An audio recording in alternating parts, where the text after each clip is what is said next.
Dom Casmurro, capítulo 61, eu acho que é a parte 3.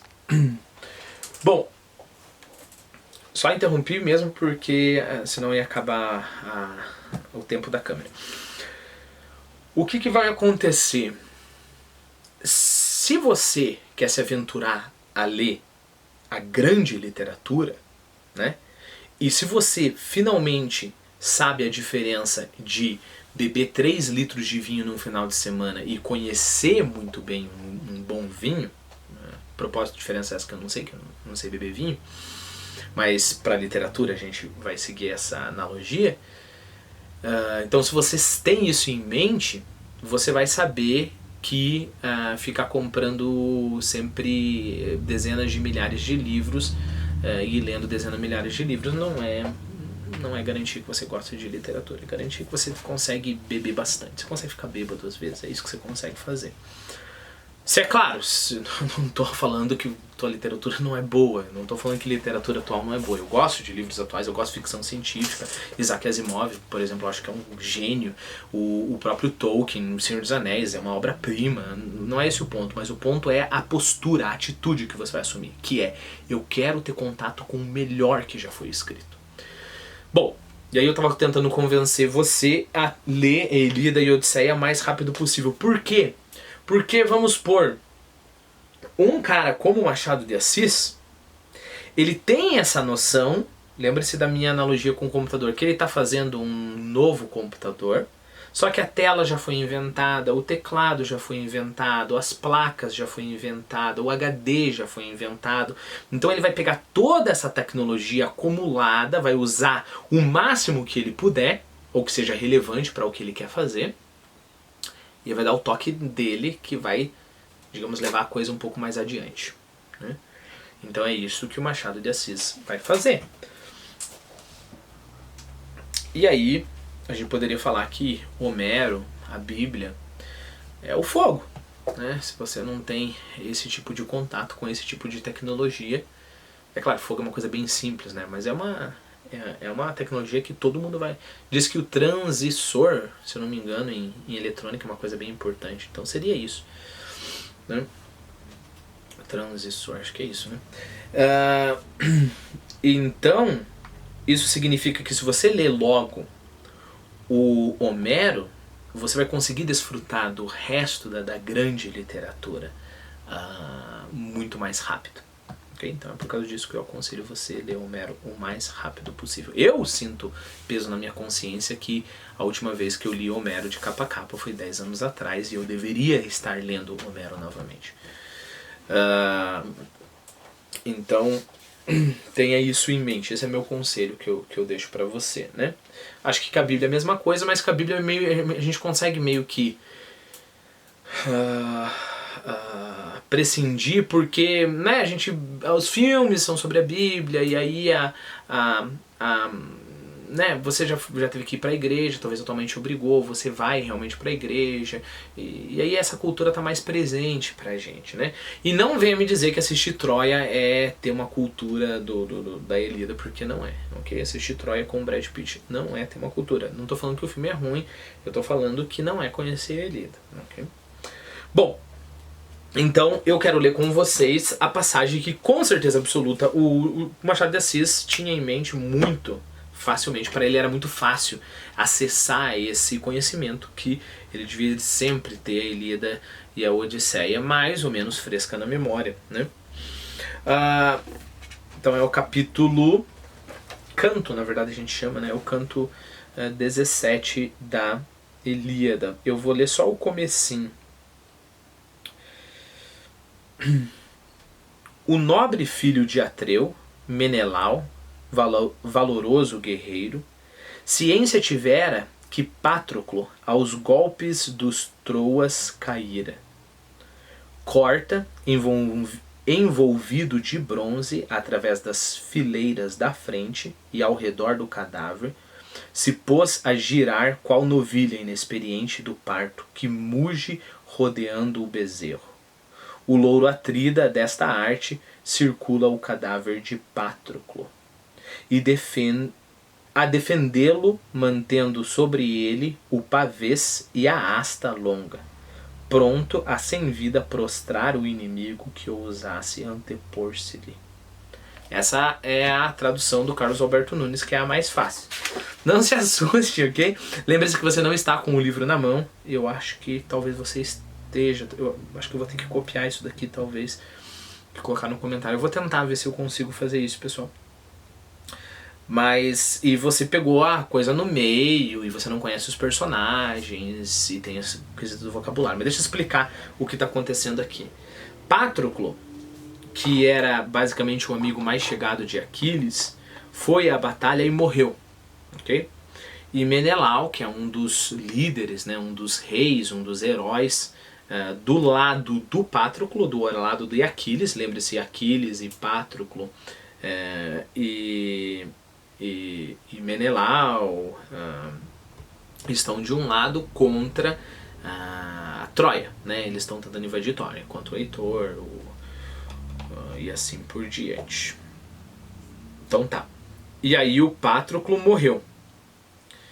E é comum na Ilíada que assim que um herói morre, o herói que matou... Uma coisa importante, herói luta com herói, né? É meio que desonroso para um nobre. A propósito, todas as pessoas que aparecem em Troia são nobres, eles são reis, porque a Grécia era composta de diversos reinozinhos. Então, um nobre luta com um nobre. Então, eu mato você na batalha, eu vou lá e pego a sua armadura, que é uma coisa de muito valor.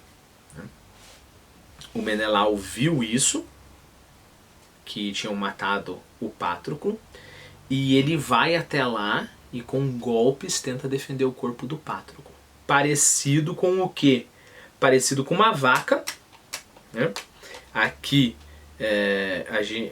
a tradução do Carlos Alberto Nunes traduz como novilha, parecendo uma novilha inexperiente do parto, quer dizer, uma novilha que pariu pela primeira vez, né?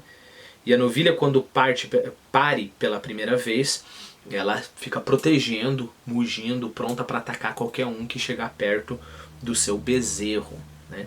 É essa imagem que Homero tem em mente quando ele descreve o modo como Menelau protegeu o corpo de Patroclo, né?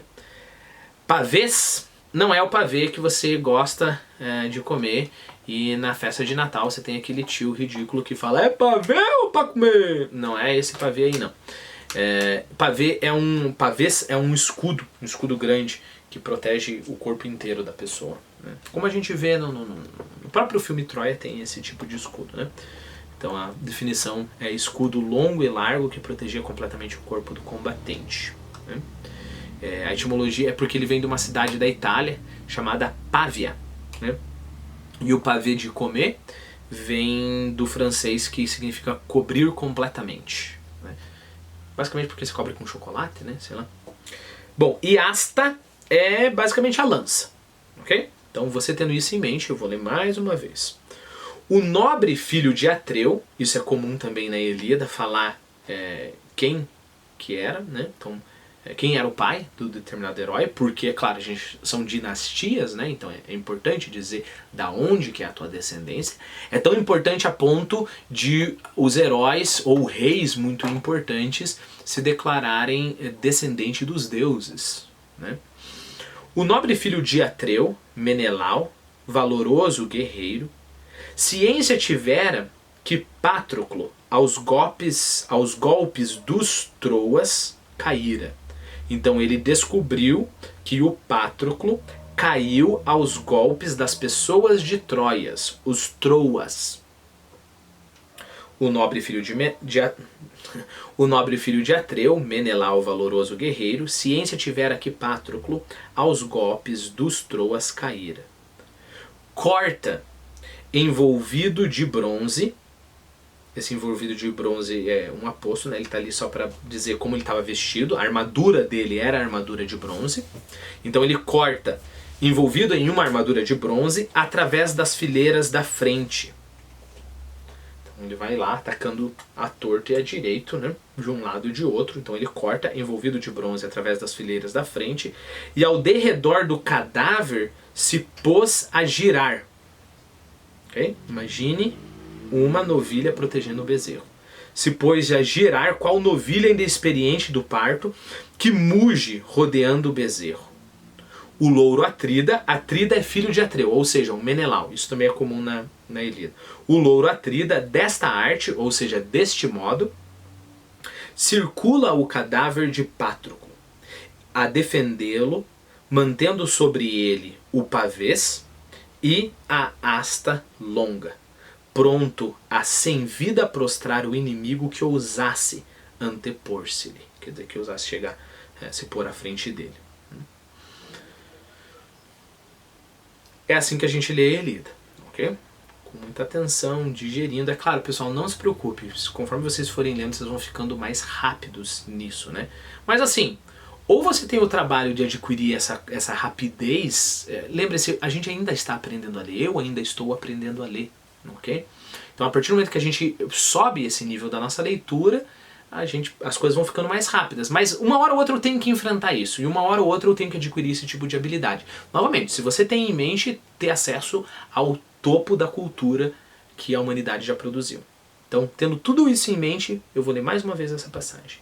O nobre filho de Atreu, Menelau, valoroso guerreiro, ciência tivera que Pátroclo aos golpes dos Troas caíra. Corta, envolvido de bronze, através das fileiras da frente, e ao derredor do cadáver se pôs a girar qual novilha inexperiente do parto que muge rodeando o bezerro.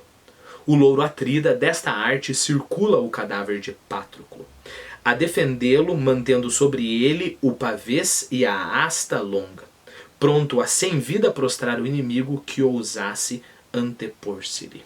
Ok? Bom, depois disso, por que isso é importante? Lembre-se que Machado de Assis tinha isso em mente, né?